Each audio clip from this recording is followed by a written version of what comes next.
राम राम सबको। कैसे हो आप लोग? आशा करती हूँ आप सब ठीक होगे। निधि चैनल में आप सबका स्वागत है।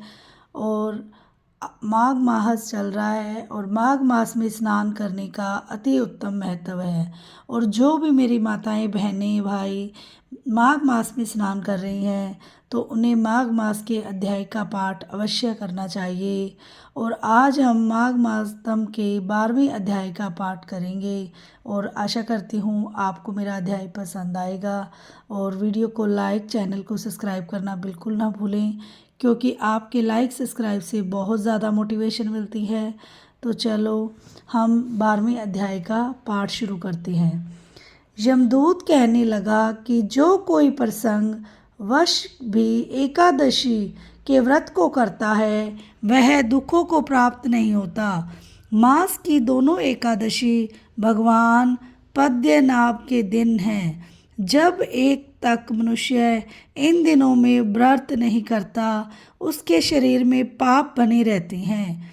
हजारों अश्वमेघ, सैकड़ों वाजपेयी यज्ञ एकादशी व्रत की 16वीं कला के बराबर भी नहीं है। एकादशी के दिन व्रत करने से 11 इंद्रियों से किए सब पाप नाश हो जाते हैं। गंगा, गया, काशी, पुष्कर, कुरुक्षेत्र, यमुना, चंद्रभागा कोई भी एकादशी के तुल्य नहीं है। इस दिन व्रत करके मनुष्य अनायास ही वैकुंठ लोक को प्राप्त होता है। एकादशी को व्रत और रात्रि को जागरण करने से माता पिता और स्त्री के कुल की 10-10 पीढ़ियां उद्धार पाती है और वह पीताम्बरी धारी होकर भगवान के निकट रहते हैं।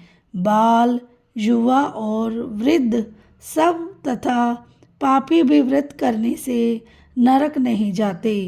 यमदूत कहता है कि हे वेश्य, मैं सूक्ष्म में तुमसे नरक से बचने का धर्म कहता हूँ। मन, कर्म और वचन से प्राणी मात्र का द्रोह न करना, इंद्रियों को वश में रखना, दान देना, भगवान की सेवा करना, नियम पूर्वक वर्णाश्रम धर्म का पालन करना, इन कर्मों के करने से मनुष्य नरक से बचा रहता है। स्वर्ग प्राप्त करने की इच्छा से मनुष्य गरीब भी हो तो भी जूता, छतरी, अन्न, धन, जल कुछ न कुछ दान देता रहे। दान देने वाला मनुष्य कभी भी हरेक पुण्य को प्राप्त कर सकता है। इसीलिए यम की यातना को वह मनुष्य नहीं देखता, क्योंकि जो दान करता है उसे यम की यातना सहन नहीं करनी पड़ती तथा दीर्घायु और धनी होता है। बहुत कहने से ही क्या अधर्म से ही मनुष्य बुरी गति को प्राप्त होता है।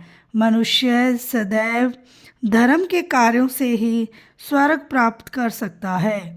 इसीलिए बाल्यावस्था से ही धर्म के कार्यों का अभ्यास करना चाहिए। इसीलिए मेरी आप सब लोगों से प्रार्थना है कि अपने बच्चों को भी अध्यात्म से जोड़ें, क्योंकि जब तक हम बाल्यकाल से ही बच्चों को धार्मिक प्रवृत्ति का ज्ञान नहीं देंगे तो उन्हें अपने भगवान का पता नहीं लगेगा और वो अपनी आस्था से, हिंदू धर्म की आस्था से नहीं जुड़ पाएंगे। तो धीरे धीरे हमें बच्चों को थोड़ी बहुत धार्मिक शिक्षाएं अवश्य देनी चाहिए। और एकादशी का व्रत हो सके तो हर एक प्राणी को करना चाहिए, क्योंकि इसको करने से 100 गुना तीर्थों के फल का प्राप्त हमें घर बैठे ही हो जाता है। तो अवश्य करें। अगर आप भूखे नहीं रह सकते तो एक बार फलाहार करें और चाय पानी पी लें, और अगर बिल्कुल भी नहीं रहा जाता तो 2 बार आप फलाहार कर सकते हैं और सेंधा नमक यानी काला नमक खाकर, काली मिर्च खाकर आप उपवास करें तो बहुत ज़्यादा अच्छा होगा। तो हम थोड़ा सा कीर्तन करते हैं, क्योंकि कथा के अंत में हमें कीर्तन करना अवश्य होता है। श्रीमन नारायण नारायण नारायण भजमन, नारायण नारायण नारायण। है। जप मन नारायण नारायण नारायण, लक्ष्मी नारायण नारायण नारायण। बोलो श्री विष्णु भगवान की जय हो। और मिलते हैं नेक्स्ट वीडियो में, तब तक के लिए राधे राधे।